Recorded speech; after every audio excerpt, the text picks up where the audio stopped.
Good afternoon, everyone. I'm Noel from the History Association of Singapore. Great to see quite a number of you sign up for today's session. Today is Histories Association talk on theatres of memory, new approaches to teaching Singapore's industrialization and other histories by Dr. Loh Kah Seng. Like much of Singapore's history, the industrialization program in Singapore has been filled with much memories and also filled with drama. And in this talk, I think Dr. Loh will discuss ways to make the industrial past, apart from knowing more about the industrial past of Singapore, to all of us, also how to make this understanding of the industrial past interesting to students, while highlighting the links to the focus on people's experiences in the history curriculum. Before I pass the time to Dr. Loh, I thought it'd be good just to give a quick description of Dr. Loh itself. Dr. Loh is a historian of Singapore and an honorary research fellow at the University of Western Australia. He's interested in all things that happen in the history of a city. He's the author of the award-nominated Squatters into Citizens, the 1961 book is also Fire and the Making of Modern Singapore, and also Tuberculosis, the Singapore Experience, 1867 to 2018, Disease, Society, and the State, which was co-authored by Shi Liang. So this talk is actually based on his forthcoming book, Theatres of Memory, Industrial Heritage of 20th Century Singapore, and it's supported by a National Heritage Board grant and published by Page Setters. So without further ado, let me just pass this time to Dr. Loh, who will bring you through today's session. Kasing, over to you. Hi, everyone. Thank you very much, Noel. Let me just get my screen shared.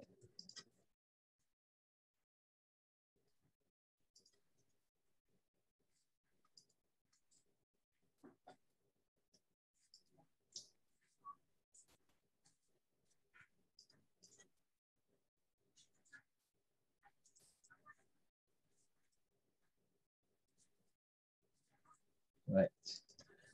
I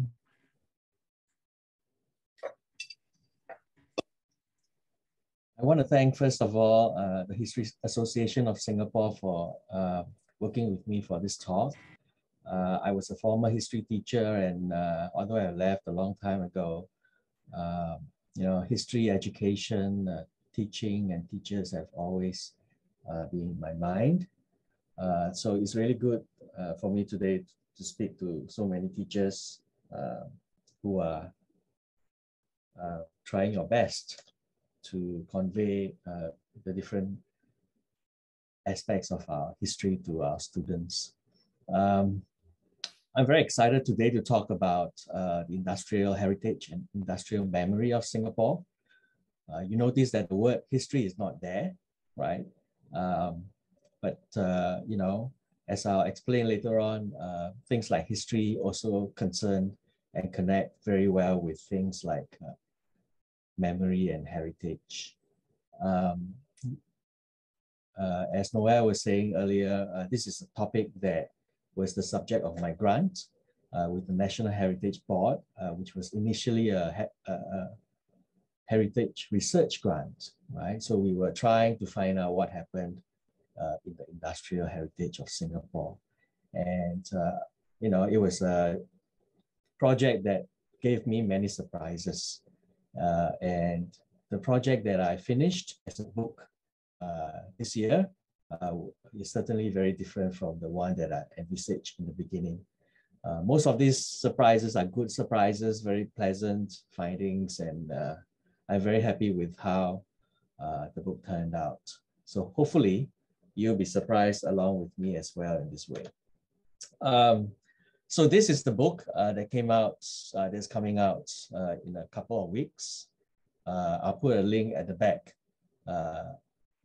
for you to pre-order if you like, for your school.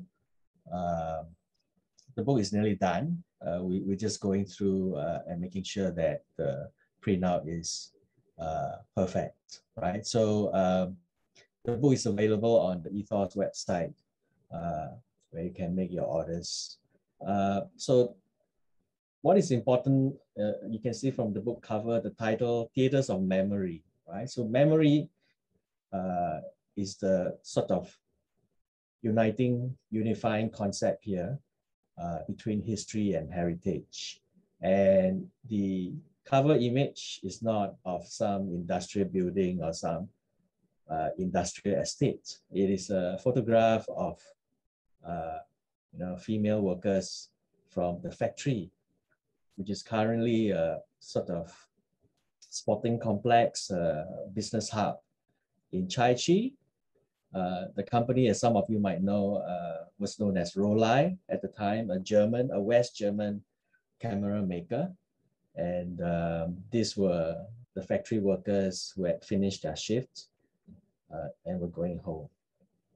So that gives you an idea of the way that I'm approaching the industrial heritage of Singapore and the role that memory plays in it. Now, I remember speaking to a friend when I was telling her I'm doing a book like this, and she was saying, it's a real challenge. How are you going to make it interesting, with all the industries and statistics, right? So that is, I think, one of the issues with teaching the industrial history of Singapore. We know a lot, and that is an issue in itself, right? Sometimes if we know too much, we are kind of unable to, find something interesting in it, especially for a topic like industrialization. At the same time, we don't know enough of certain other aspects of industrialization. So what I want to do today is to really point you to some interesting ways, some interesting corners, in the history of industrialization. Pretty much in the current syllabus, I believe industrialization is in the last chapter. It is sort of a back page and a forgotten footnote in the syllabus.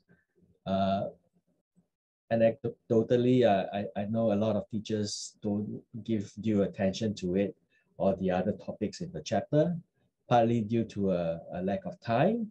But I also think that the underlying issues in that chapter are the lack of inquiry questions, the lack of social histories, social experiences, lived experiences of those events in Singapore after independence. We have social histories of events in the colonial period. We don't have enough of these social histories after 1965. And of course, social histories will require us to have the historical sources to bring these histories to life. If we look at the historiography of industrialization, there are very few historians who have worked on this, except for economic historians like W.G. Huff. And beyond that, we really have to go to economists who have written about this in the past, like Lee Suan and Lindelin. Most of the economic studies have focused on macroeconomics, on policies, and there's a great concentration on industries, statistics of production, and the various policies to change the economy, to develop industry, right? We also have a problem that is true of much of Singapore history in recent years, which is the lack of archival sources. And also many of the old industries are gone, right? So when we were doing the research project, this was one of the places we went. This was one of the first places we visited, actually, in Gul Avenue in Jurong. And it was walled up at the time. This was about 2-3 years ago. I believe the site is completely demolished, and perhaps rebuilding has begun now. So this, you can see the sign is very, the sign is almost completely faded out, but this was Komatsu Pacific, Asia Pacific, which had a factory in Jurong, and many of these buildings are gone, not just here, but in many parts of Singapore as well. This is another one in Princess Elizabeth Estate, which used to be an old industrial estate of light industries way before the industrialization program. So this is part of the industries that developed in Singapore even before the Second World War. So you can see on the left-hand side in green, right? Those are the old industries. So there was a mixture of chemical industries like Union Carbide, a rope factory, a number of oil factories, and textile factories as well. And next to them, you can see what they have become today, with names like Hillview Heights, Hillington Green, they're all condominiums. So how do I get around the problem of, the lack of sources, archival sources, the lack of physical remnants of the industrial history? The answer for me was provided by British historian Raphael Samuel, and the concept of theatres of memory, which is the title of his book and the title of my book as well. I plagiarized from him. So my book focuses on a social history of Singapore's industrialization, not so much on the macroeconomics or the policies or the political leaders or the statistics, but on what industrialization meant to Singaporeans at large, right? The unifying concept, right? The glue here is the concept of memory. So Samuel's contribution is really quite remarkable. Whereas most historians would think that memory is unreliable as a source, what he argued was that actually memory is very much an equal partner of history, right? Memory is not inferior. Memory is not non-historical. What is memory? Memory is what is remembered.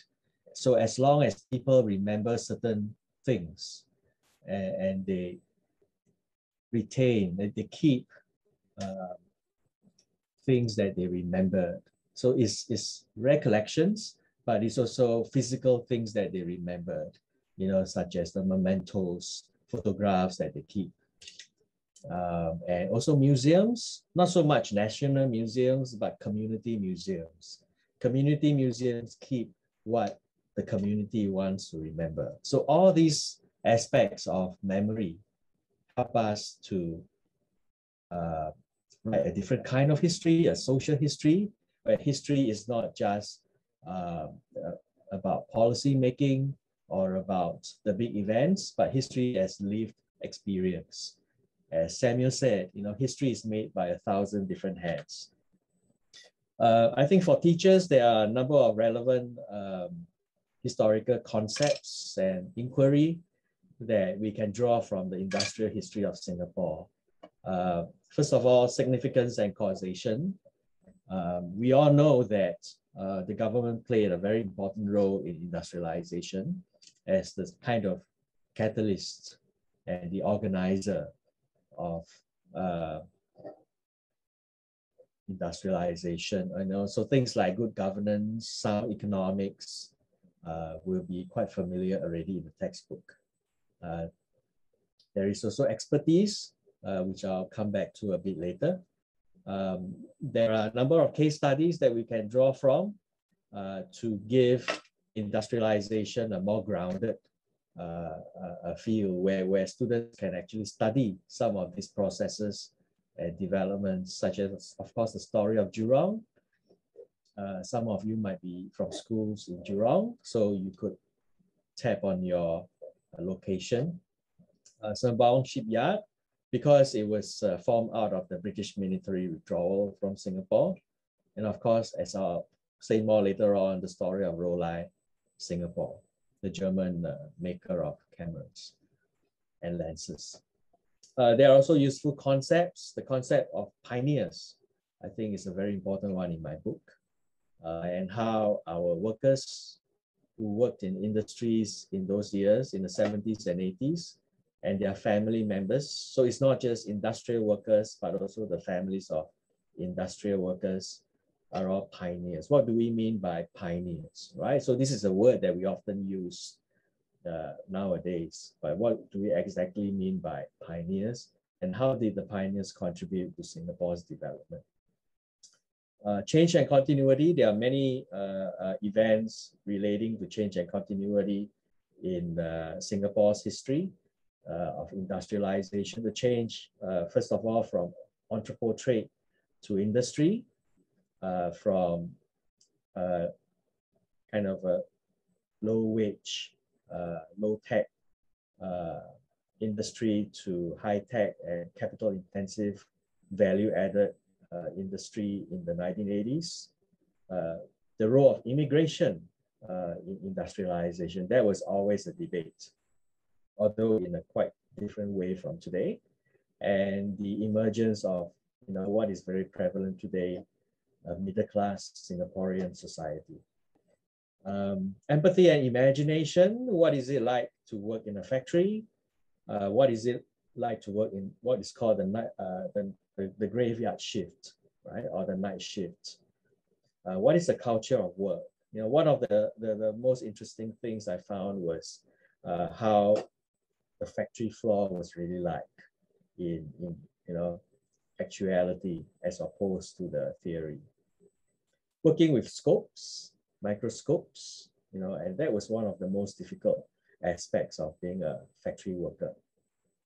There are many sources we can use in this concept of theaters of memory, the archives, where we can find them, but also oral history interviews. I did a lot of oral history interviews.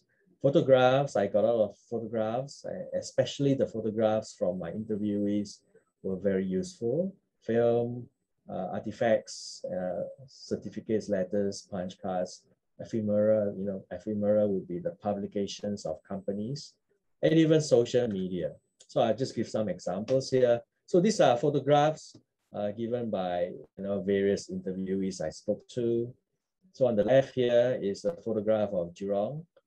This is Old Jurong Road. There were a number of villages along Old Jurong Road before the southern part of Old Jurong Road was industrialized.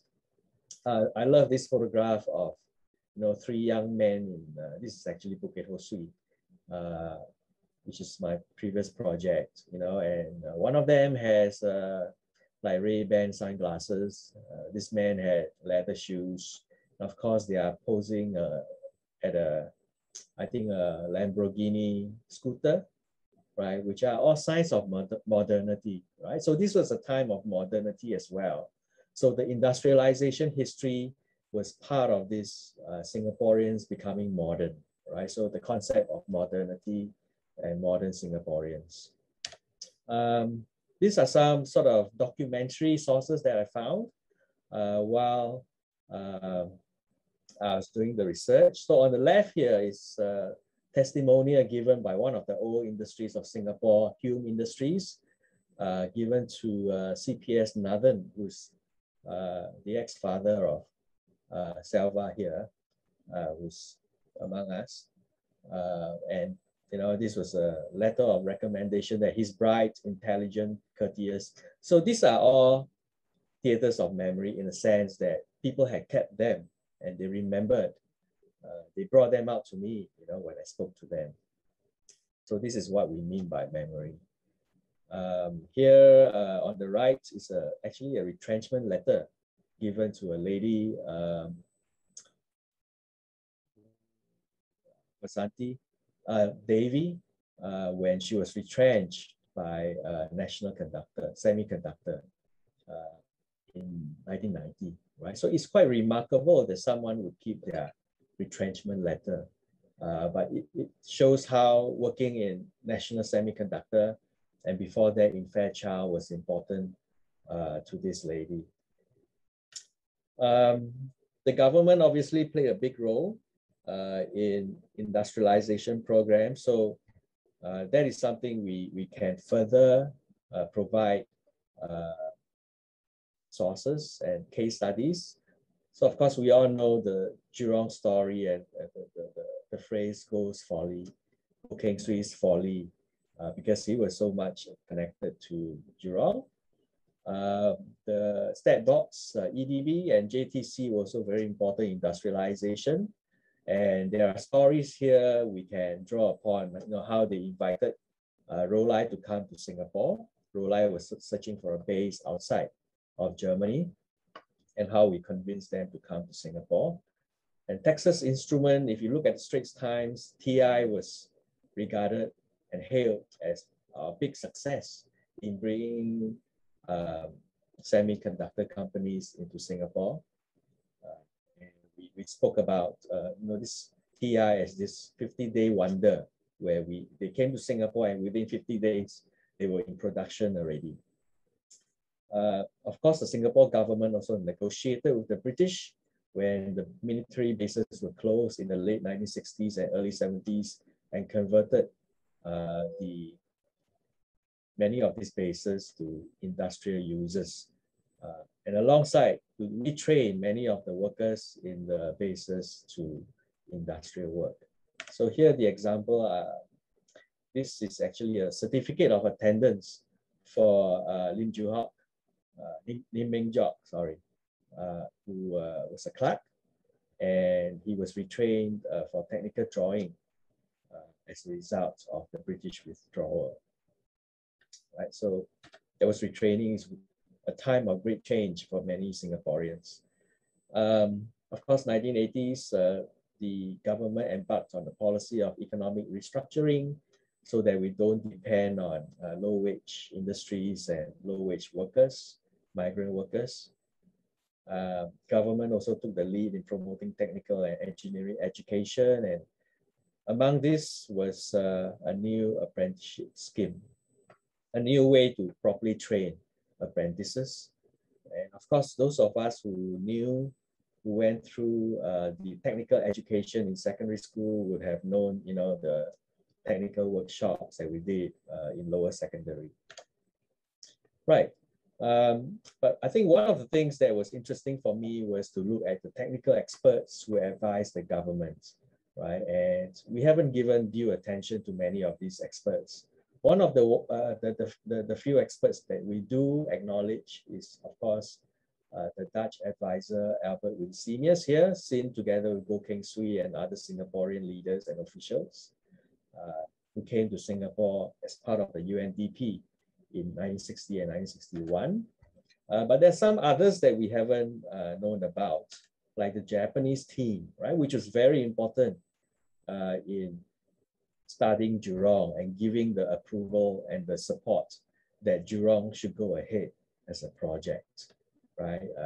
Winsemius did not directly advise on Jurong, so it was the Japanese. You can see here in this picture that Jurong was barely developed. The forests have been cleared and some of the basic earthworks have been made, but there was no building really as such at the time. So it was the Japanese led by the engineer K. Kanagisawa, who led this mission to Jurong, invited by the Singaporeans, and he greatly support the use of Jurong as a place for heavy industry, right? For heavy industry. So that was very important because there was another UNDP mission around the same time in 1960-61, led by the Frenchman Philippe Shereshchewski on iron and steel. And once again, Winsemius did not advise on iron and steel. And Shereshchewski was a very influential figure on iron and steel industry, which was really the first heavy industry in Singapore. But there were many more hands in Singapore industrialization besides the experts and the government. So we have expatriates and managers. Many MNCs came to Singapore from elsewhere, and this led to an influx of foreign managers and expatriates working in Singapore. There were also local entrepreneurs, female factory workers, marine workers. In education, lots of people were studying to work in industry. So there were lots of technical students, trainees, retrainees, apprentices. But beyond the workers themselves, we have the families and the children of these workers who were also touched in one way or other by industrialization. And more generally, the rise of the Singaporean middle-class family. And one of the most interesting things that I found was the consumption of these middle-class families with money, with cash, and they begin to buy a lot of made in Singapore industrial products. And finally, our foreign workers.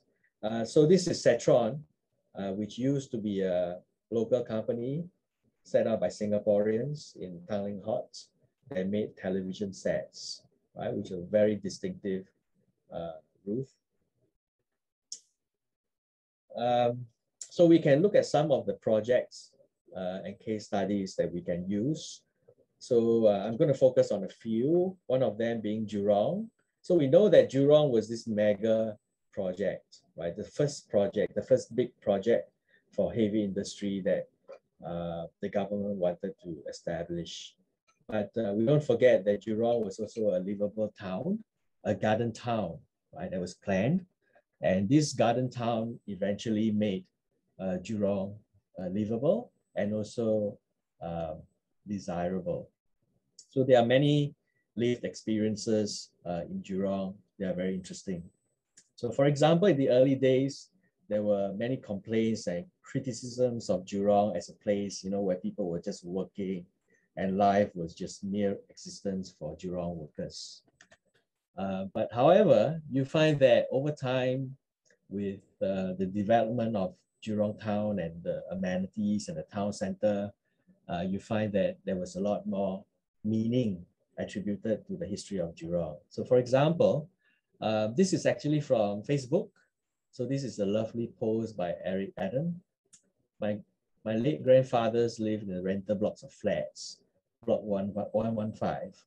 I was buying eggs from my auntie at the block behind us, and climbing to the topmost floor meant you could watch movies for free at the Jurong Drive-In Cinema. The cinema was built in the 70s, and so this was the time that he was thinking about. I would follow my aunts, uncles, and parents to Daimaru where Super Bowl is, and have a meal at KFC. Right. So this is an example of memory, and I'm drawing upon this memory, and these memories can be found on social media in the Facebook memory groups. This is a photograph of Jurong Stadium. So Jurong was not just a place for people who lived and worked in Jurong, right? So this is a POP passing out parade of the SAF OCS cohort in the 70s.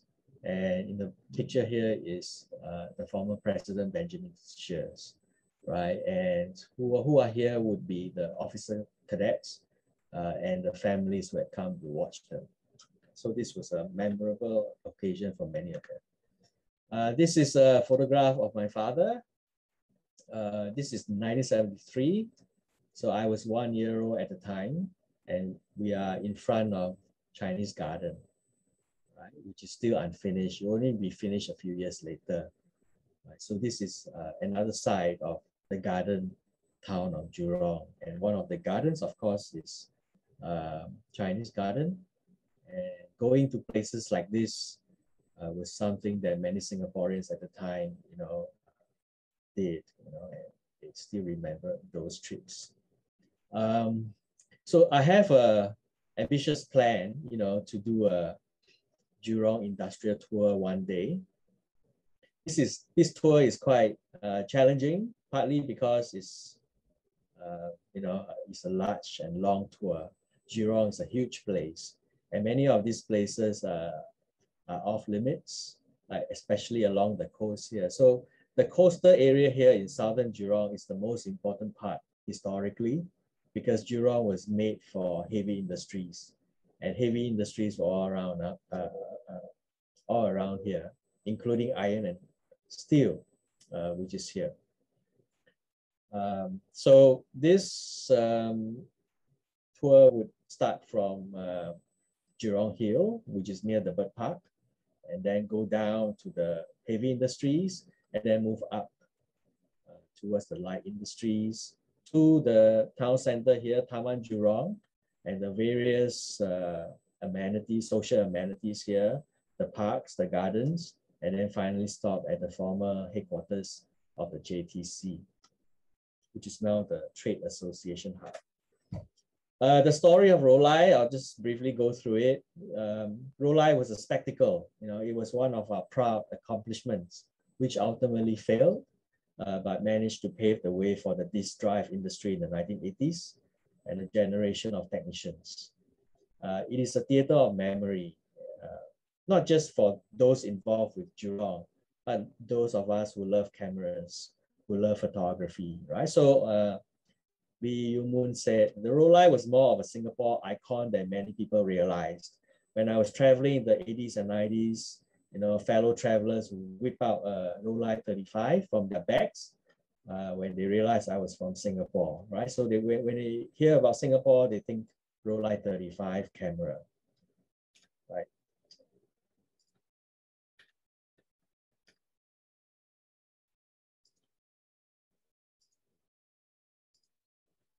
So here is the Rolai 35, which one of my interviewees, Mr. Chong, still kept when I went to interview him. So this is the business hub, the Viva Business Hub, which I talked about earlier in Chai Chi, still around, right? But it's completely transformed. So the Rolai story is a very well-known story, a very interesting story. And I held a panel with ex-Reliance, Mr. Chong, Kamaruddin, and Mr. Lim. And they were all technicians at Rolai and had such fond memories, and it was so much fun listening to them talk about what happened in in Rolai, sorry.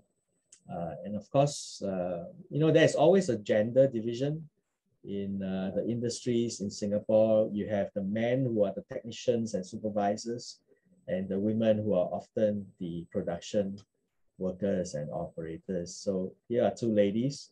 I interviewed the ladies sitting down, Mariati, and she told me about her side of the story in Rolai.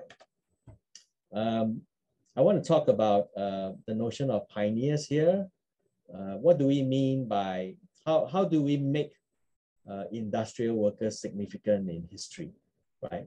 They were not just workers, but they also represented the rise of the modern Singaporean citizen as well. What motivated many of them was the desire for a stable income. Right? Stable income is something very new to Singapore at the time. Most people who worked in Singapore had very casual and uncertain income, partial income, depending on when there was work. Especially among the female factory workers, they showed a very strong identity as women and also as wives and mothers. And it was really interesting to look at how they reconciled their identities as wives and mothers, and as women, and also as workers. Something that really surprised me during the research was how the women took a lot of pride in their work.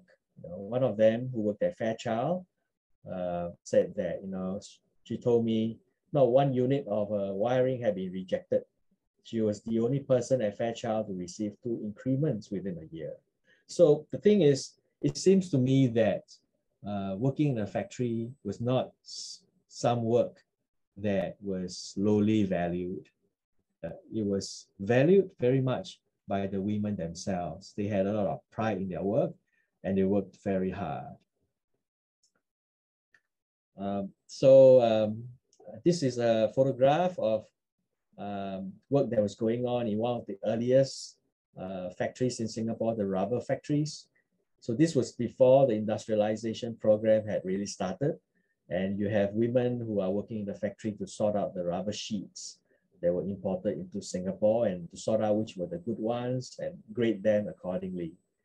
Right. So when I did an interview with one of these factory workers, rubber factory workers, Madam Teng, she actually stood up from the table and walked to the sofa here, to the open area here, and showed me what she was doing. So she was actually remembering what she had done many years ago as a young girl in a rubber factory. Another factory worker who worked in the garment factory, Gan Lian Bi, told me, you know, we had a basic salary of $250 a day, but prices differed according to the different parts of the garment. The collar paid best, could earn up to $30, $40 a day. Work was 6 days a week, 8 to 5 p.m. So the detail itself, she remembered all these numbers and details, showed that working in the garment factory was something that meant a lot to her. Right? And I did the interview with her and her 2 sisters who also worked in garment factories. Right? Gan Lian Bi is the one in the middle. And this is actually Madam Teng, because the Gan sisters are daughters. So 2 generations of factory workers.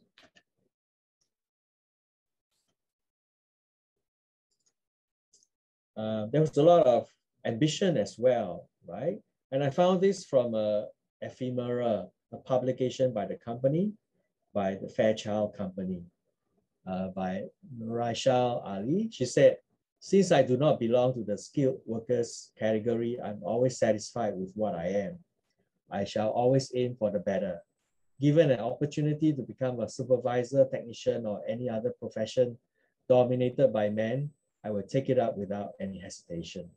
Right? So this is actually a very important part of the modern pioneer in industry, right? The women factory workers, many of them were very ambitious. They were not just looking for a stable income, but also to do what the men can do and to be recognized for their abilities. There's also an interesting sort of a conflict or a difference of opinion between the supervisors and the operators in, a factory like the Rolai factory.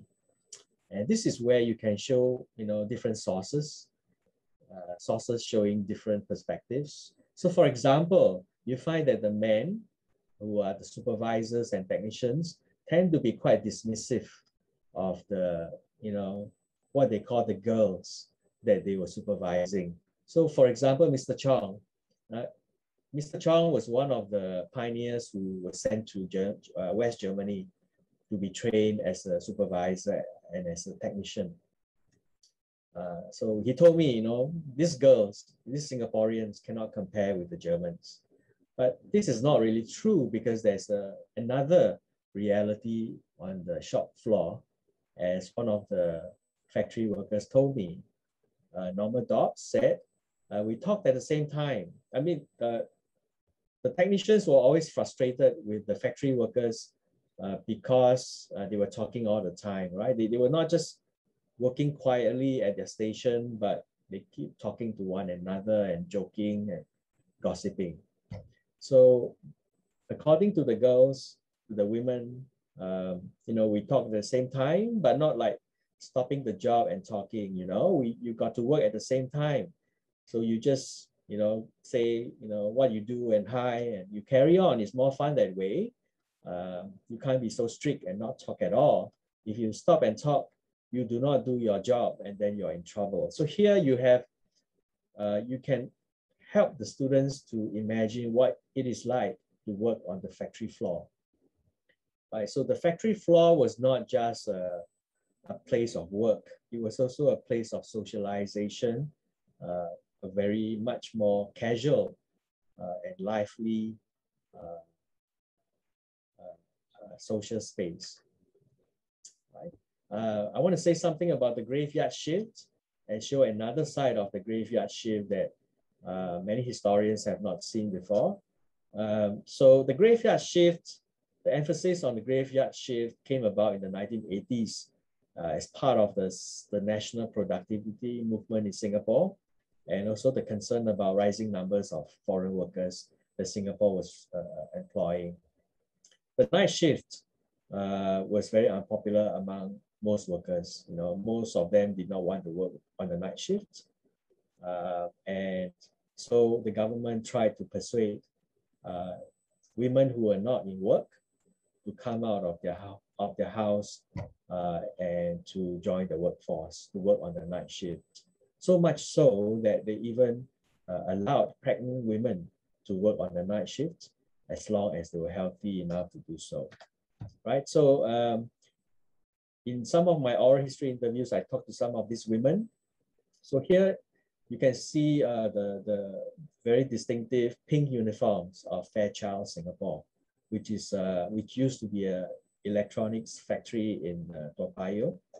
And you can see in the background of this picture here is a night. So this was a night shift, and workers are huddled around, during their break, talking to one another. On the right-hand side, is another Fairchild factory worker who didn't socialize so much. And here she is leaving from home. She's going out to do her shift, and she's saying goodbye to her family.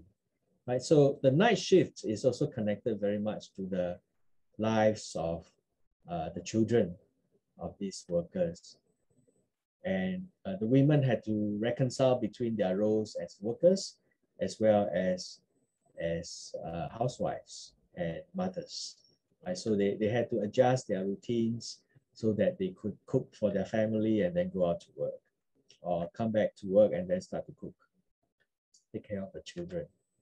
So there's a lot of emotion and gratitude among the children. So for example, on Facebook, when I posted the photo,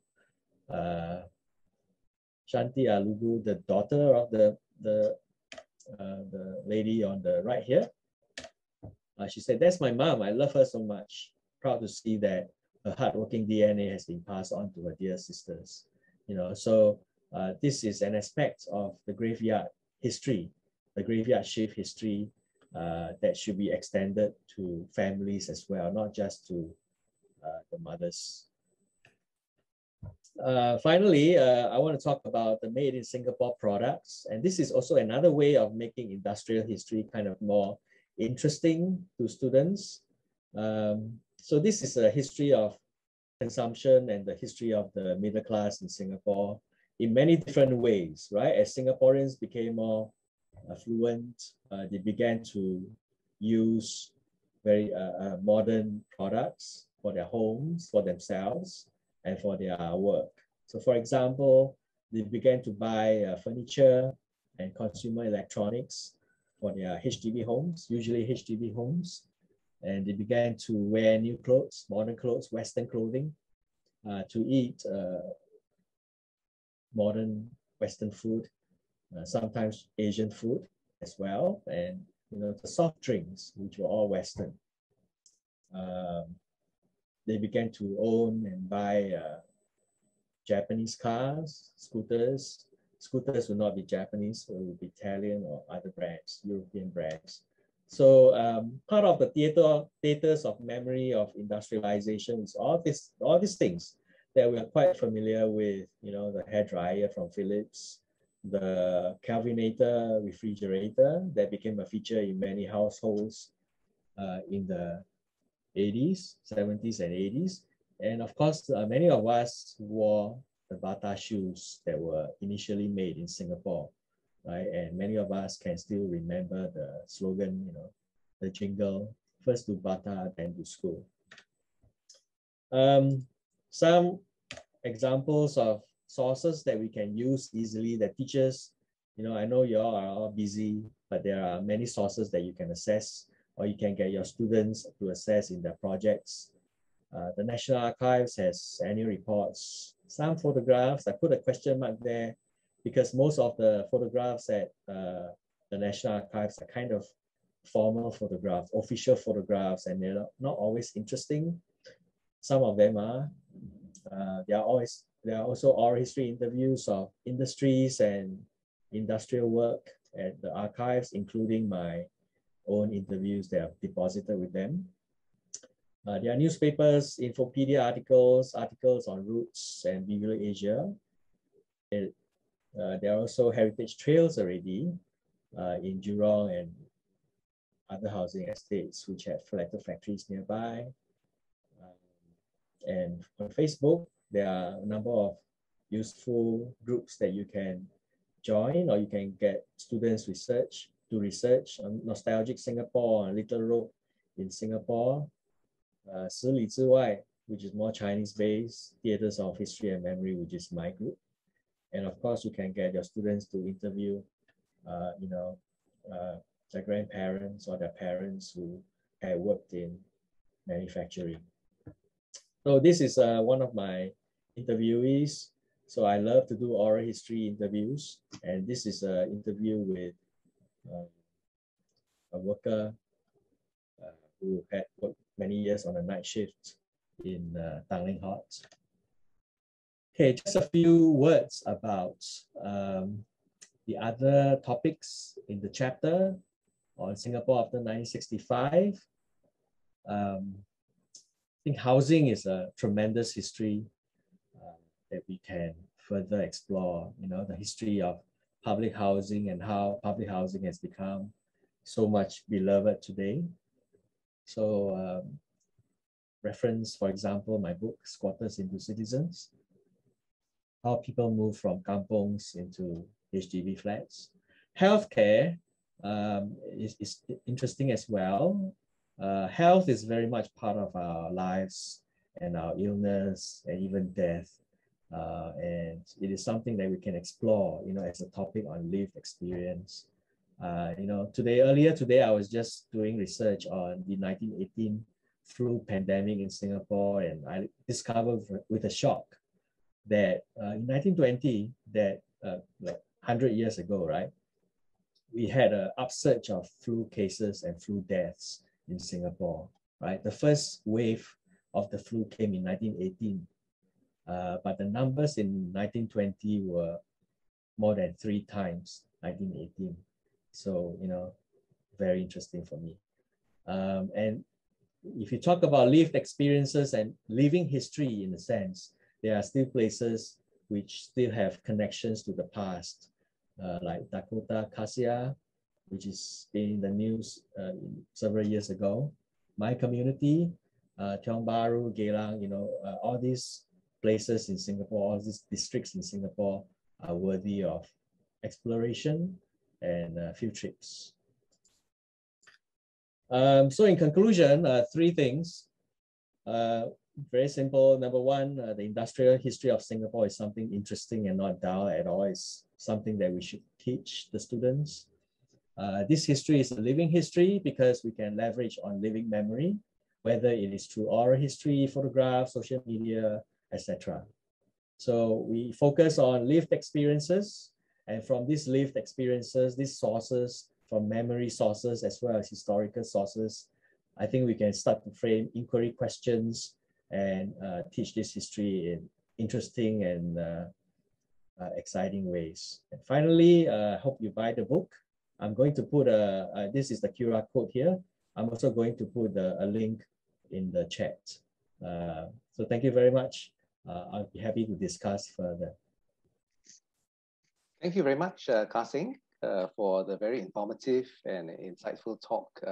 Learned much from today's session. So before I open it to the floor for any questions that some of you might have, I'm going to use my moderator's prerogative to ask Kasing the first question.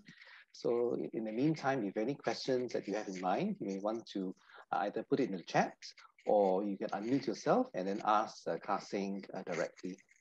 So Kasing, you've mentioned previously that you're quite fascinated about the history of Singapore that is after either 1959 or 1965, as the earlier political activism has mostly ended and is replaced by development and nation state building.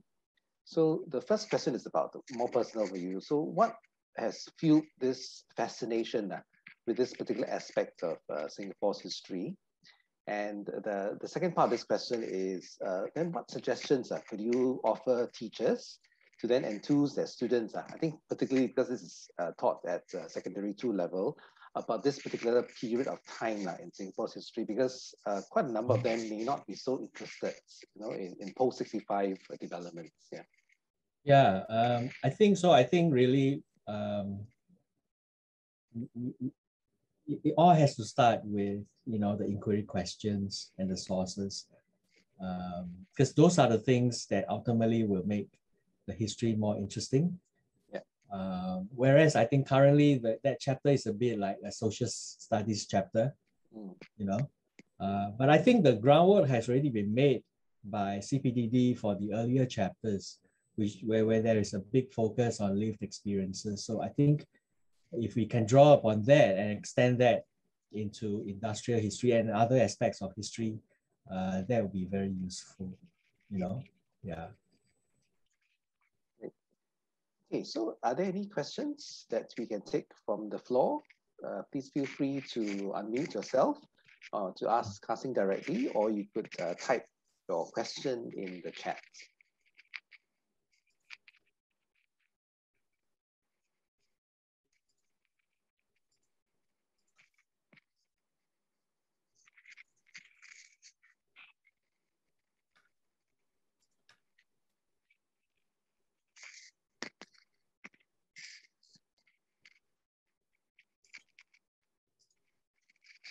Please don't be shy, teachers.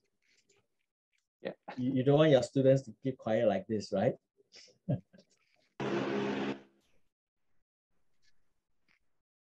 Kasing, I'm Joseph here from AST. Hi, thank you so much. Yeah, I know. Thank you for providing us such a illuminating narrative of this part of Singapore's history, which I think is I think, seldom talk about. So I think I'd just like to maybe just check in with you, because I think based on narrative, maybe you didn't have an opportunity to share with us. I would like to maybe find out more about the negative aspect, or if there's any negative aspect. For example, a sense of displacement, sense of alienation, and so on and so forth, when Singapore was embarking on this industrialization road to success.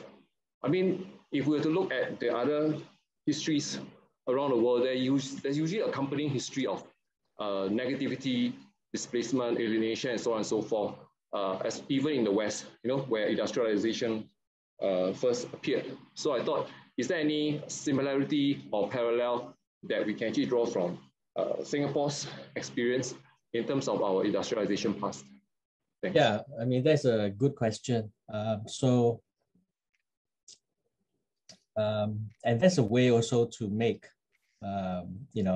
frame new inquiry questions and get students to see the different points of view, especially from the side of the people involved, right? So there are many aspects we can look at. So they are discussed in the book itself, right? So you can have a further read there. So for example, one of the problems in the West, right, was deindustrialization, where many of these industries closed down. Actually, ironically, Singapore benefited from that. So the flip side of that in deindustrialization was Singapore's success in industrialization. And then, of course, this is a continuing circle. So when Singapore became too expensive, they also moved out. So that's where you can see the retrenchment coming on. So that retrenchment is something that affected the factory workers. I think it didn't affect the technicians so much, the people who are higher educated and have more skills, because they were able to find a job more easily. But for the factory workers, the impact was not so much on their jobs or their income, but on losing some of their contacts, because they go to different companies. So that's one aspect, right? That's our deindustrialization, so to speak. And also the fact that many of these factories are gone, so many of the workers are no longer able to attach their memories to some physical building or some place, right? So if you talk about Jurong, now that's important for us as history teachers, but for the Singaporeans who once worked in Jurong, is a totally different place now, even though it's still an industrial site, but the companies are totally different now. The buildings are often different as well. So that's one. Many of these issues that happen because of the pace of industrialization also. And you can see this in marine work, which is something I didn't really talk about just now. So for example, there was so much pressure, in our marine industry that we had to get the ships repaired and serviced as soon as possible. Every day that the ship is in the dock, in our docks, is a loss of money for the owners. So how do you balance between that search for productivity and speed and the dangers of working on board ships? Very tiny spaces. Sometimes there are still gases and other flammable material in the ships. So the shipyard was not always a safe place, and many years were spent, trying to combat and bring awareness of safety to the marine workers.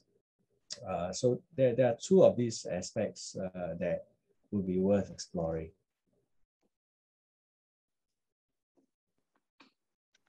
Okay, there is a question from Serena.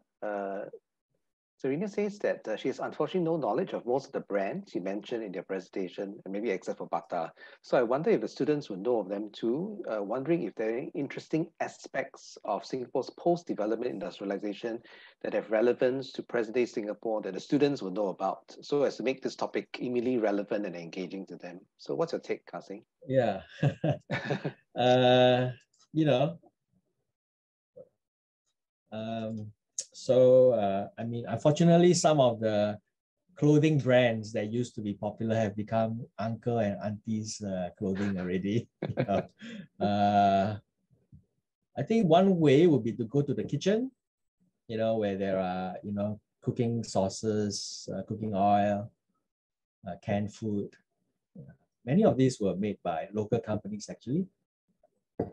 So that's one way. And they were part of our industrialization as well. I mean, we wouldn't necessarily think of canned food or instant noodles as kind of middle class, but it's very much part of working life in the 70s and 80s. And, it's still consumed today as we try to reconcile between, work and our health. And I just want to I think I didn't really answer Noel's question fully. I don't think that students are not interested in our post-65 history. It is up to us to make it interesting, but I think there is a gap, right? If you teach the students the history of colonial Singapore, history of Japanese occupation, and what happened in the fight for independence, there's a gap, isn't it? In that 30, 40 years after independence, what happened? Where did the students come from, right? How are students today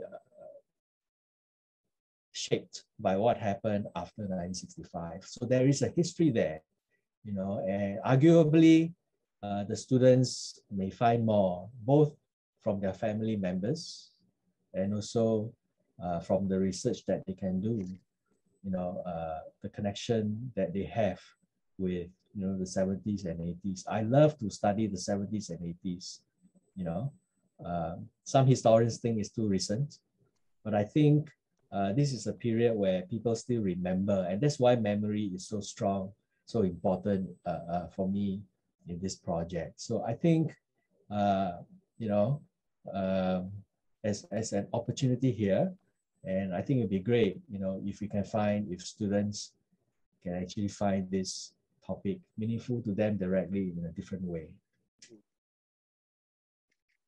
I think they can also harness the oral history, that they've been learning, and then use it to, I think I'm sure a lot of them have family members, uncles, aunties, that they can actually tap upon to get these stories are going. I think it's also, I think the National Museum actually started this citizenship archivist project, which I thought is a good way to bring about these stories that can come from the ground itself. That's actually the rich data sources to help inform us about this aspect of history.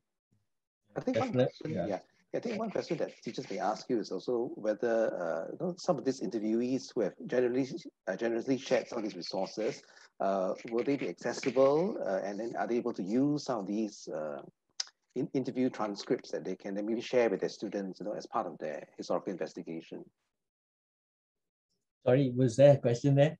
Yeah. Whether they're able to use some of the resources that you also shared, some of the pictures or some of the interviews that you did with these people.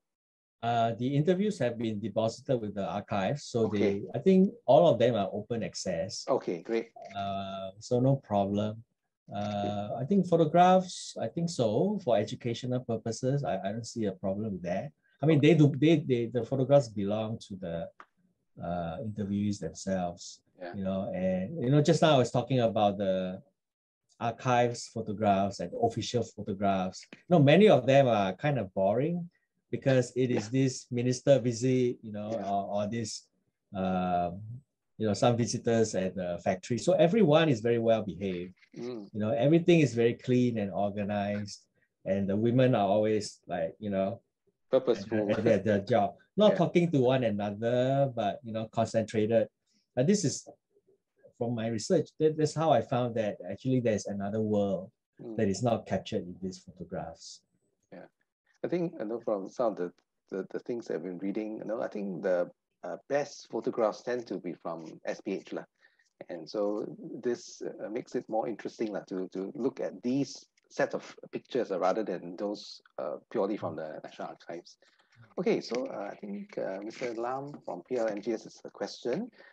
He said that with the pandemic situation, does it make your research much harder? How are you conducting the interviews? Bearing in mind that most interviewees are elderly and not tech savvy.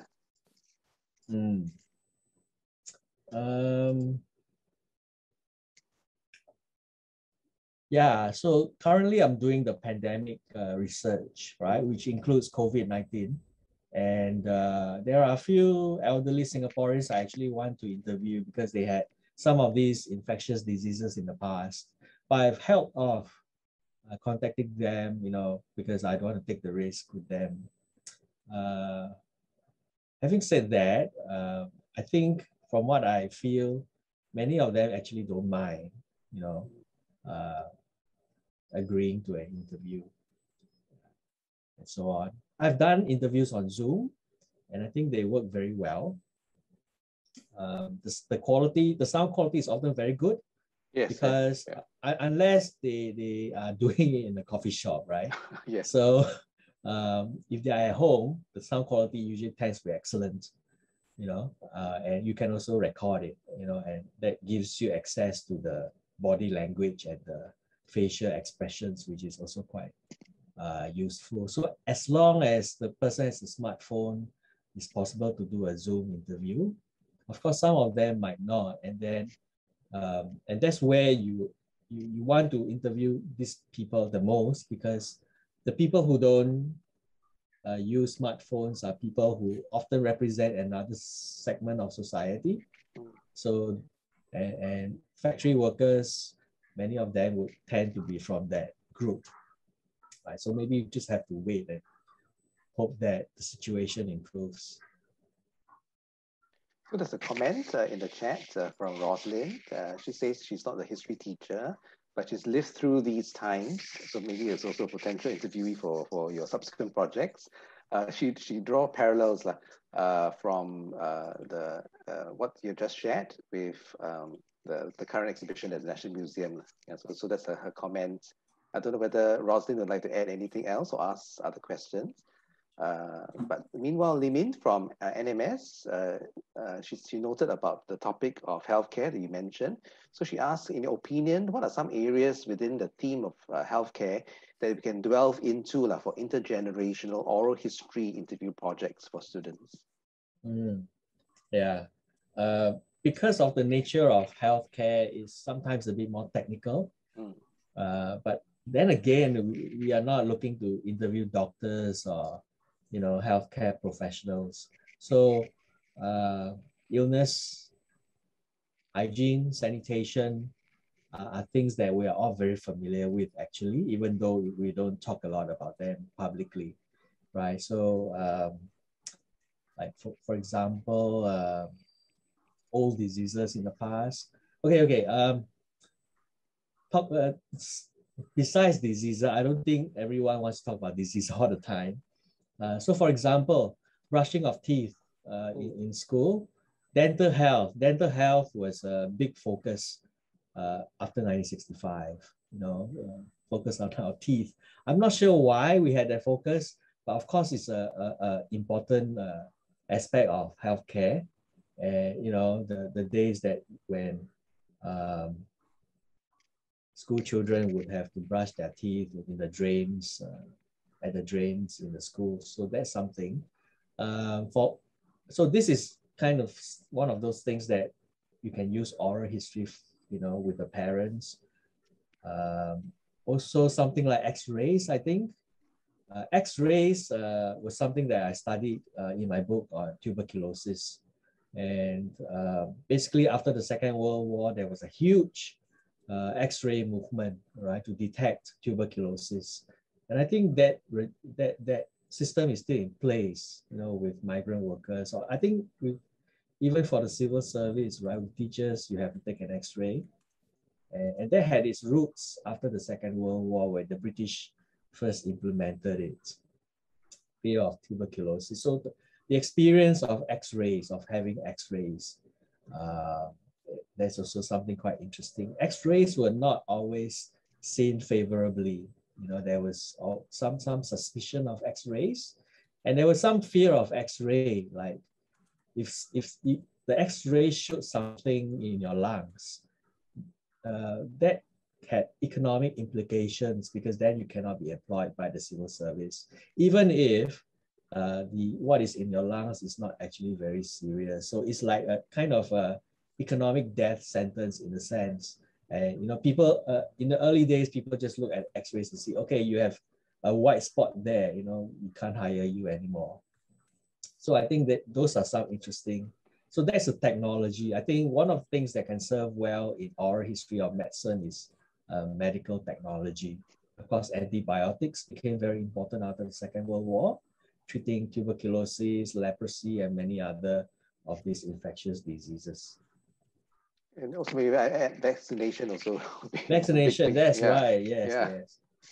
Of course. And then our favorite milk program that MOE was quite good at pushing out. And many of these programs were centered in the schools. So the schools became this launching pad, right, for healthcare. You start with the students, and so I actually posted some of these things I found on Facebook, right?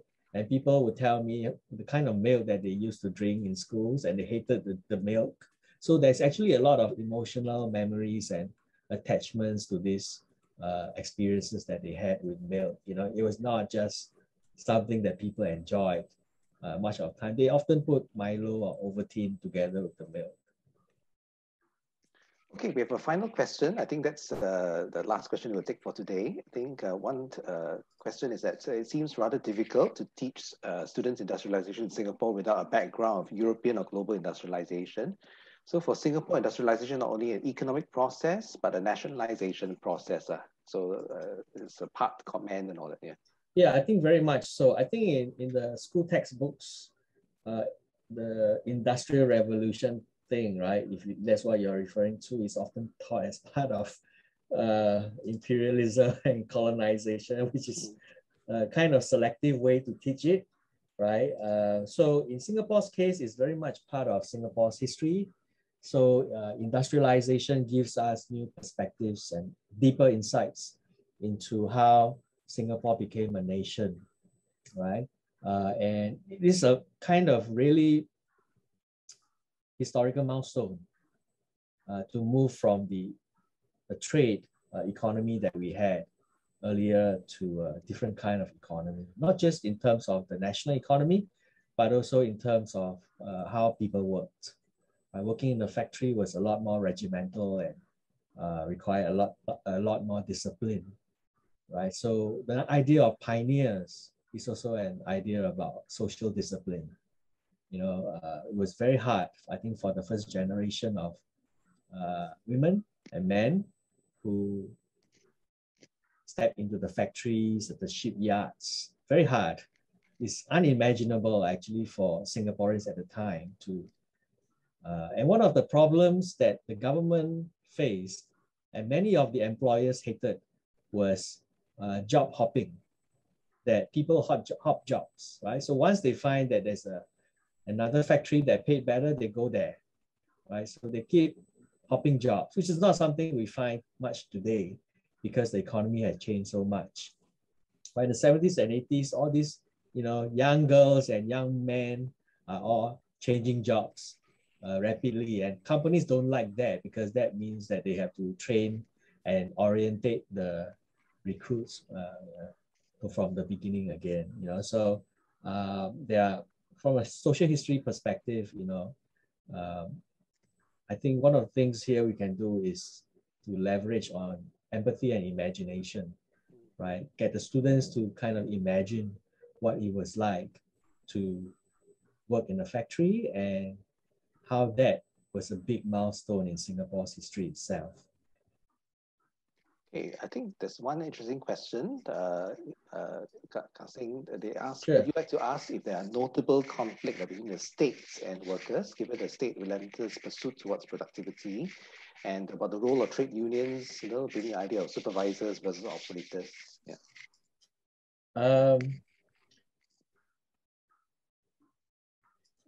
I think a very important concept or issue in this question is, tripartism, right? So tripartism became a primary concept in the 70s onwards. And I've actually been studying the work of the National Wages Council. The archives of the Ministry of Labor, now the Ministry of Manpower, have been partially declassified, and one of the few government records that have been partially declassified. And there you can see how the governments, the employers, and the workers, through the unions, are trying to work out all these. So many of these discussions, unfortunately, were kind of indoor, behind closed doors, and they discuss issues like productivity, as well as job hopping, and all the different kinds of problems that concern wages, concern workers, right? So a lot of reconciliation and compromise was made within the National Wages Council.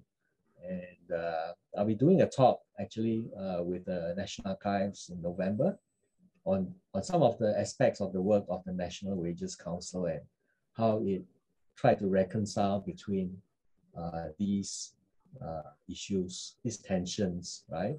So the workers themselves, of course, they don't wait for the tripartism to resolve this tension, So you can find from my interviews that many workers just work hard, right?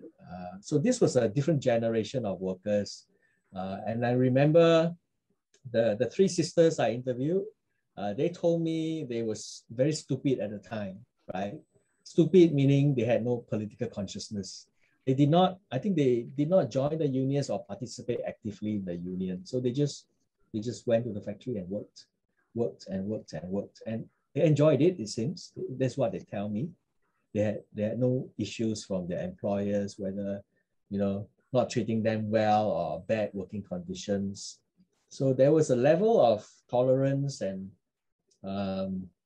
sacrifice, but also, their personal ambition. I mean, we should not romanticize these workers as, workers for the nation or sacrificing for the family. They all did, but also they were working for themselves, right? Because they wanted a stable income.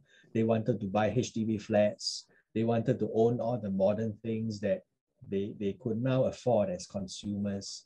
So there was that going on that level, right? So, but I think from a social history point of view, the workers always have their own histories, People in Singapore always have their own histories. The government can implement policies and this affect the people, but people always find some ways to respond to them in order to meet their own expectations and their own objectives.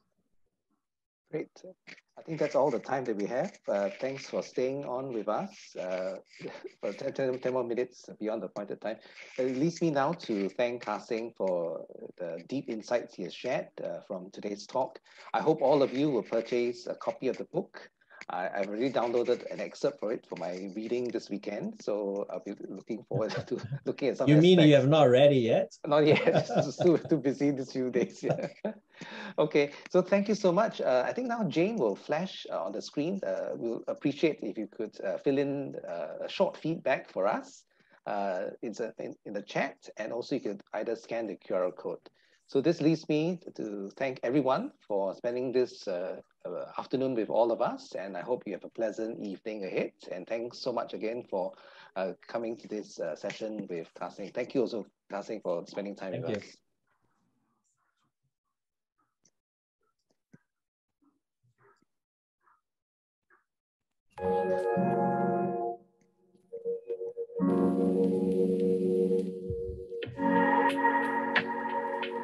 Thank you.